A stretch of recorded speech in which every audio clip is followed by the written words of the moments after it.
Hello. Welcome back to my channel. I am really sorry I've been MIA for a while. I've been busy doing things and finding a job, finding a visa, and getting engaged. So I'm really sorry that I haven't made a video for a while. I really want to keep up with this YouTube channel because I really like doing it. I liked doing it when I was doing it back, a few months ago, and I would love to keep it up. So today's topic is a bit controversial. It's about money. It's about trying not to feel like you got ripped off at the vets. And I feel like I really need to, first of all, make clear one thing, right? Vets don't earn a lot of money. I know there's a misconception out there that vets are just money-making monsters, but we are not. If you know of one single vet that owns a Lamborghini, you need to tell me, because I would love to know what he's doing or what she's doing to earn all that money, because I definitely don't. So yeah, I think most vets earn a very comfortable amount, not a crazy amount though. We earn enough to live and live comfortably, and maybe some vets earn more because they own practices. Super vet, I think, would earn a lot. I mean, I don't know how much he earns, but he definitely would earn a lot compared to most vets because he's a specialist, he's on TV, he's written his own book. So before we move on with this video, I just want to kind of make sure you understand that we don't earn a lot of money. It frustrates me when people always ask me, "Ooh, you must earn so much, you must, be so comfortable, you must blah blah blah." I just kind of roll my eyes and think, I wish. My first tip for not feeling like you got ripped off is communicate your money concerns. We are not mind readers. We cannot tell if our client has money concerns just by looking at their faces. So as a vet, your obligation is to explain all possible solutions. So even the gold standard one that might cost you £10,000, we have to explain all the type of solution to your pet's problems, right? So when we have a 10-15 minute consults, a lot of vets actually only have 10 minutes for you. So when we have 10-15 minute consults, it's very difficult for us to explain everything, for you to understand everything, and for you to feel like we've really explained things well. So if you communicate with us early on that you've got financial concerns, we are so much happier to give you a more catered to you option. So if you communicate early on that you've got financial concerns, I will be then thinking in my brain, okay, the option of sending them to a specialist hospital where a specialist looks at them and does all the tests, blood tests, ultrasound, x-ray, and undergo anesthesia for a surgery with a surgery specialist and then stay in the ICU, that is just not possible for you, and that's fine. It's not possible for me either. Normal people don't have that much money to pay on their pets.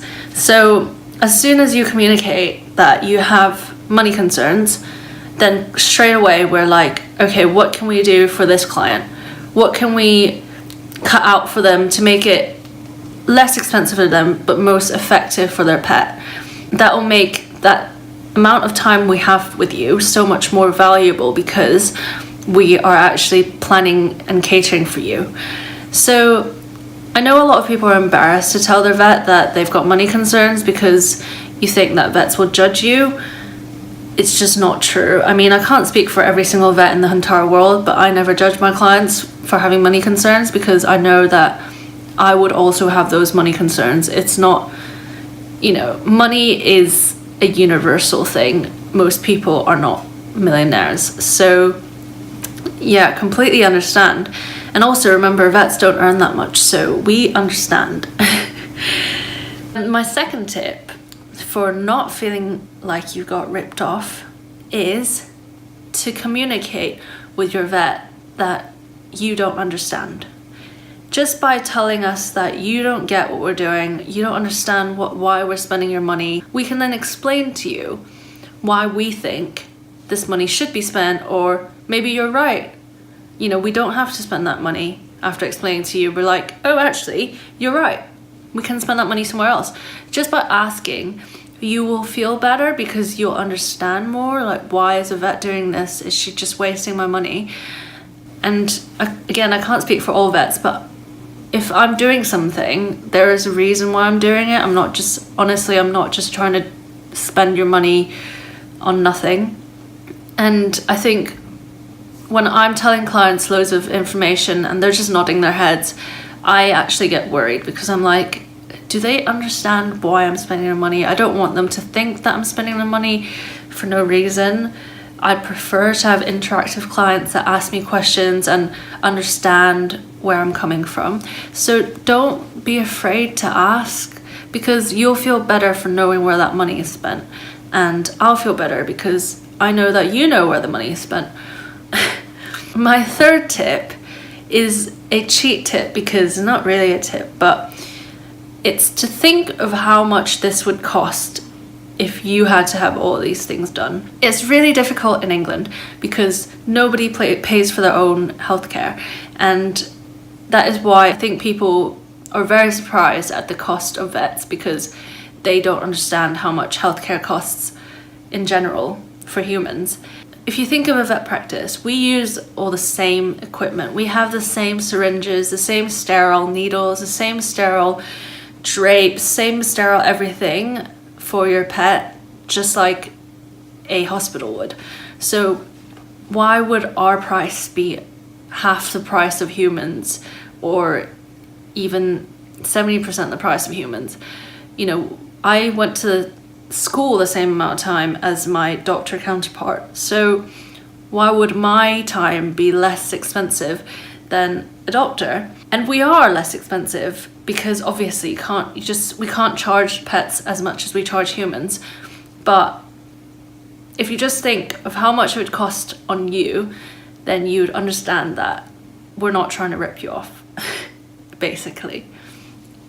And it's really funny because I was actually talking to colleagues at work about this woman who refused to get her animals spayed because she thinks that we're basically suggesting preventative healthcare, like spaying, like neutering, as a way of making money. But a nurse kind of said, well, if we wanted to make money out of you, we'd just suggest that you don't get it spayed so that your dog has pyometra and comes in for emergency surgery, because that's like 10 times more expensive than a routine spay surgery.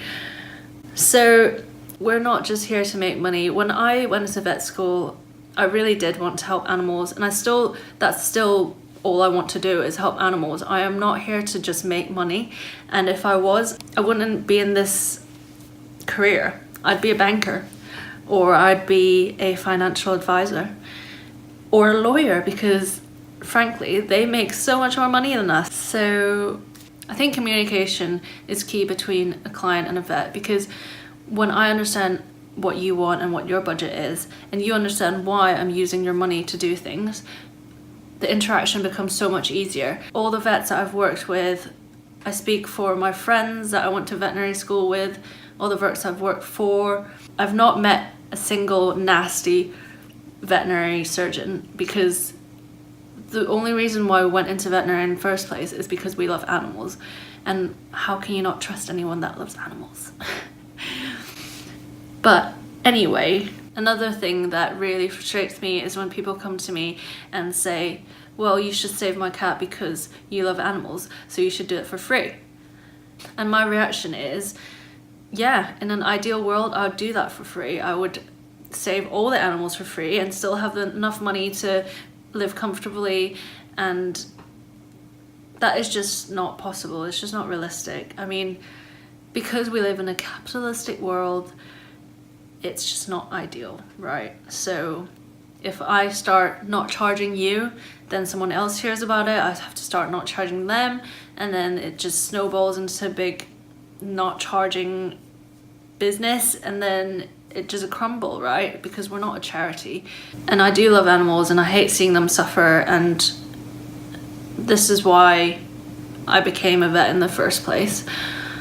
But money is just something that exists that I can't get rid of, and that's just the way of the world.